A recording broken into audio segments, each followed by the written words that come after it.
The Global Dokkan Celebration versus the year 10 anniversary debate is on, and with the GDC wrapping up, I thought it'd be a nice time, a nice window to go over this tweet, see if I agree, and also just present the edge cases I think are, available for each celebration.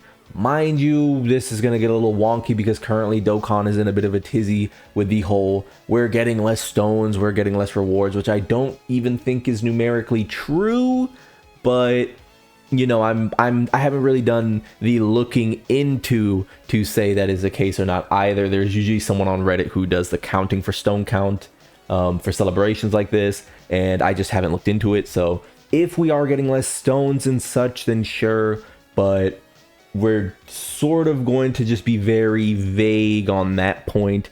Let's get into it. So, starting here, we have Platy saying GDC versus year 10 so far being essentially almost done with part 2 going into part 3. Hard content, GDC, I think this is pretty obvious. Festival of Battles was the big thing coming out of the year 10, as well as some solid red zone stages. I want to just take a look quickly. So let's say the Vegeta and Goku story were the big ones, and Battle Hard and Formidable Foes, as well as the Festival of Battles. Festival of Battles, just real quick, I think this stage was an overall flop. It was fine for debuting some units. I remember someone, I don't know if it was Truth or someone saying that, like, we got a few early months of, like, releasing characters for Festival of Battles. Was that even true? Most of the characters weren't still. Like, we definitely got a few strong Festival Battles characters immediately, but, like, if you actually, like, count them, we never were really getting an abundance of Festival Battles characters, just full stop. Red Zone, the Red Zones were fine. I'd say that it was a little bit of a case of quantity over quality, which may be the theme here for the 10-year anniversary as we continue, but I will say that this stage was particularly interesting when it first dropped. It was the hardest stage in the game, at least for some time, and then we slowly moved into this bad boy here, and I guess we should move that one away and say this bad boy here. To me, these were the actual hard stages of the red zones, and I think most people would agree. A solid effort and pretty different both cases. The issue being that these first 3 phases were essentially nothing, and then you went into a Jiren phase that was pretty scary, and a full power Jiren phase, which was a little less scary, but still all the same. If there's one critique of these, I'd say that they just didn't hit hard enough to warrant being truly scared, especially when we had characters like Vegito running around.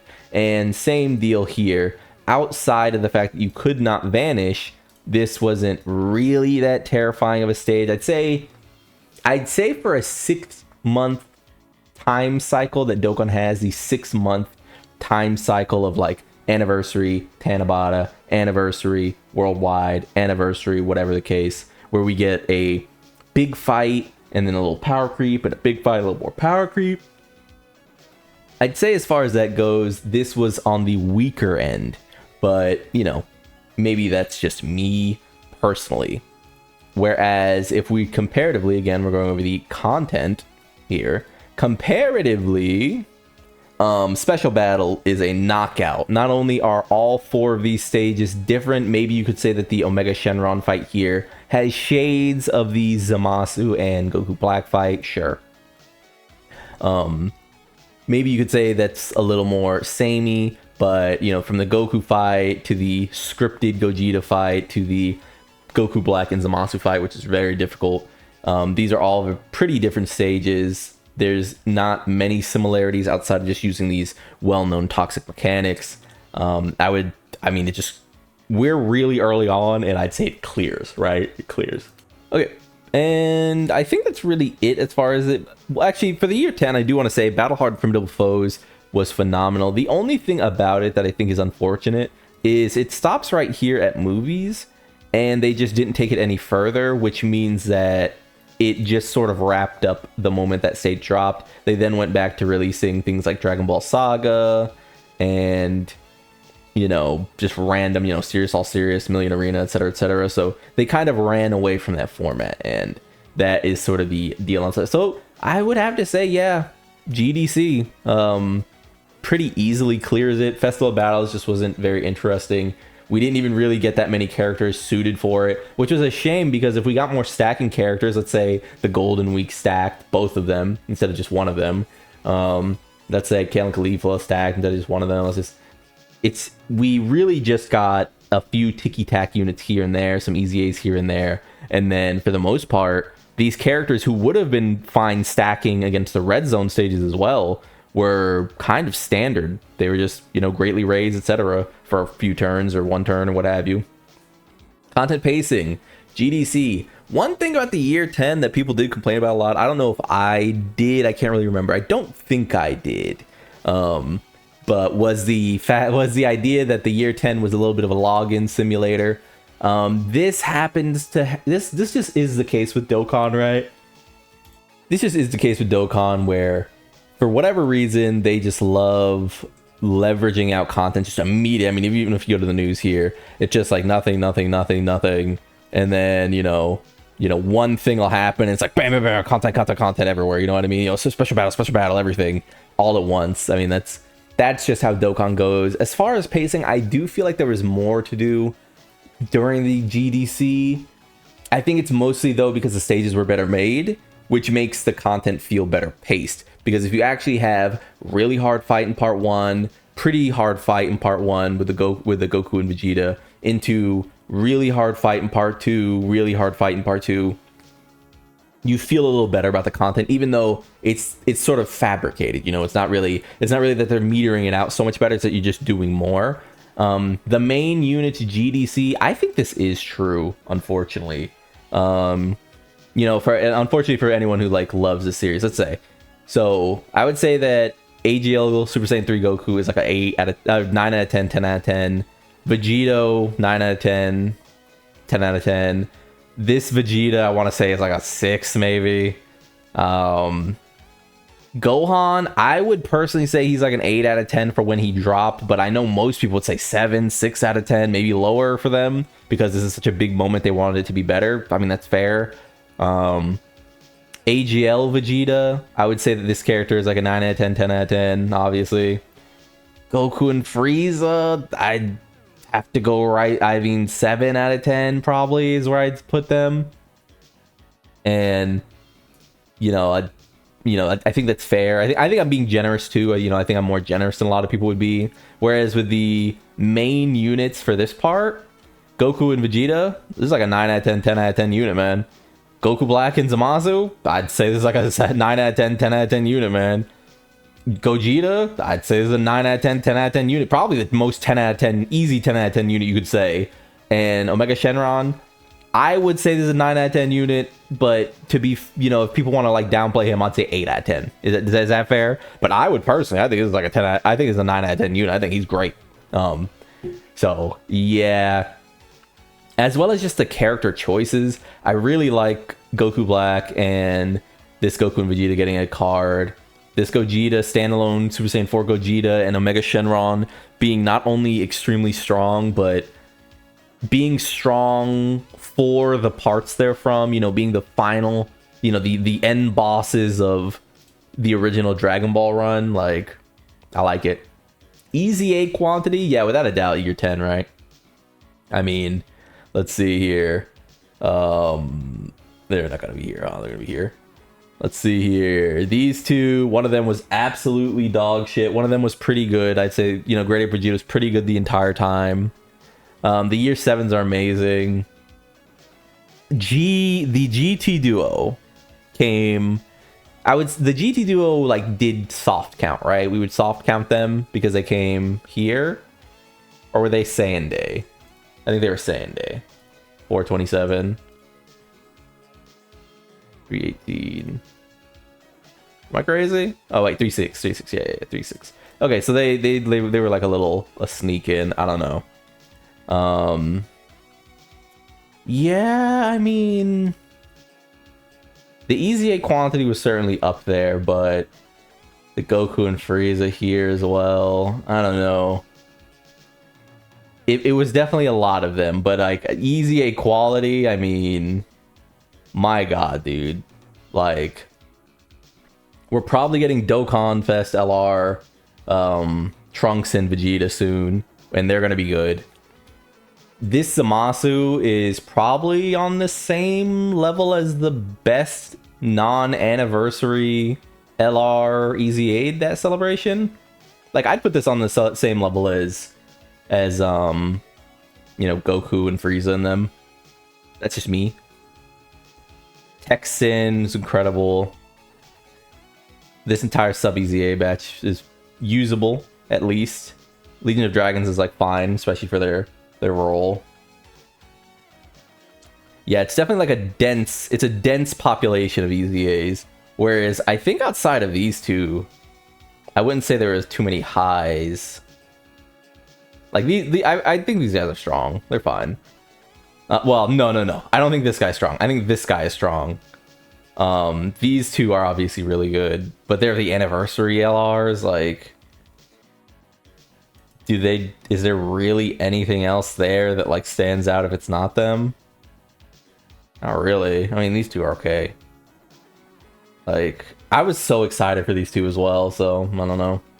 Rewards year 10, that seems right so far, but you know, and also there's like obviously the ticket that just gave you a free unit. I hope we get that this year or this celebration. That'd be so crazy if they pull that out at the last minute and they say here's like a free, you know, next week or something. There's like we're getting like Super Saiyan 4 Goku from Daima. Imagine if they just pull the card out and say, hey, you get a free unit of your choosing. By the way, cinema.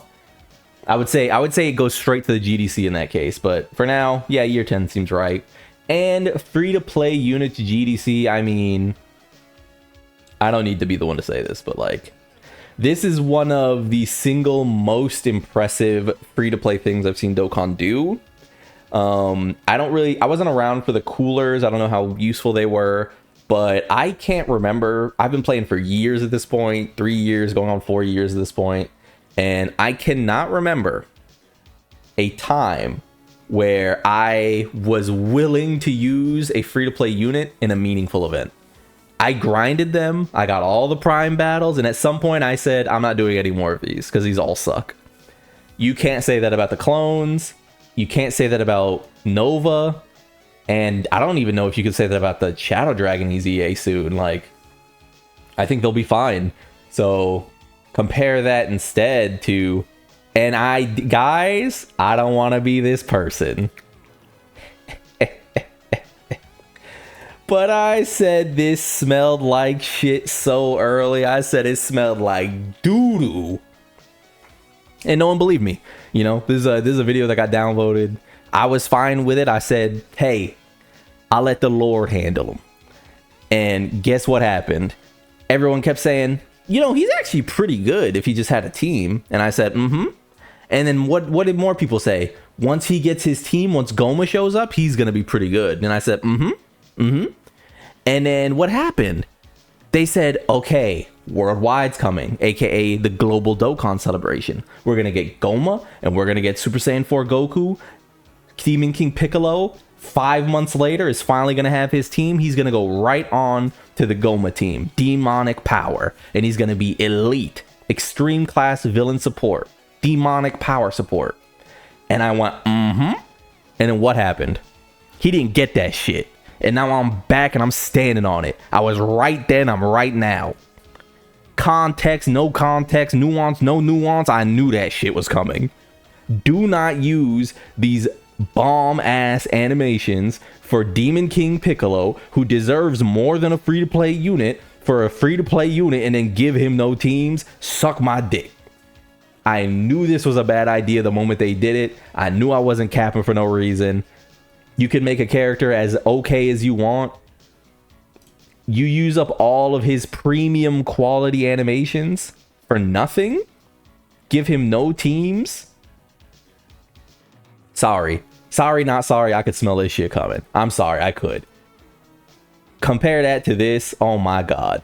Nova looks like they fired the person that made Demon King Piccolo. Genuinely.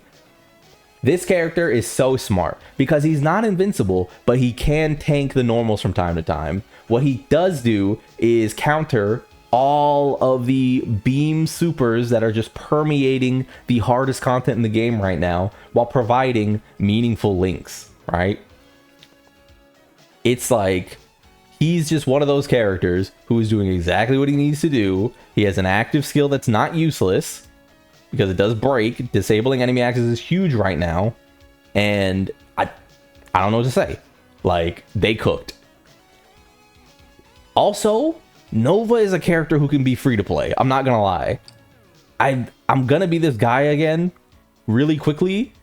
But one of the reasons that I hate the free-to-play units that released during the 10-year anniversary, I know this one is technically after, this is like Sunday, but one of the reasons I hate this shit is because they gave him a bunch of really good animations, and why didn't they just make him a premium unit? Just so you could have him, like, flame out in Festival of Battles one time? Okay. Like, what the hell, man? I don't know. I'm a hater. That's fine. So yeah, I'm going to say free-to-play units go to the GDC. Overall, it's looking like a pretty clean sweep. The two things that the Year 10 have on the GDC are quantity and rewards. And if we scroll down here, love how the only thing Year 10 has over GDC is quantity. GDC clears Slopiversary. Yeah. That said, I was a fan of the 10-year anniversary. I think they've made an incredible amount of strides as far as free-to-play access goes in Dokkan. 10 years in, and this is the most free-to-play friendly year that this game has ever gotten. It isn't even close. I'm not here to say that the 10-year anniversary was just terrible or bad or anything. I'm just here to sort of confirm that while, you know, there's this mystical, like, stone hunt going on right now, this witch hunt for stones, boy, they really did it as far as the delivery of content goes, I think. And it's pretty impressive that Dokkan 6 months later, 5 months later, whatever the case may be, is still able to put on quite a spectacle, especially with how dry the last few months of, like, low hype celebrations have been, coming out of Golden Week, which was a bomb, and making up everyone's opinions with this incredible Gogeta who just seems to have some of the best animations in the entire game, if not the best animations in the entire game. That's how you bounce back. That's how you give the people what they want. That's how you create hype, and that's how you sell a celebration. May the Year 10 rest in peace, because for my money, I'm going to say the Global Dokkan Celebration, yes, the one where Vegito does not fuse, is the better celebration. With all that being said, though, we're still looking forward to a part 3. I'm kind of hoping it's not Daima Goku, because I have 260 stones right now, and I don't want to have to poverty pull on that banner and be sad, but, you know, I might have to. So, if you like the video, subscribe to the club, we all go make it, and peace.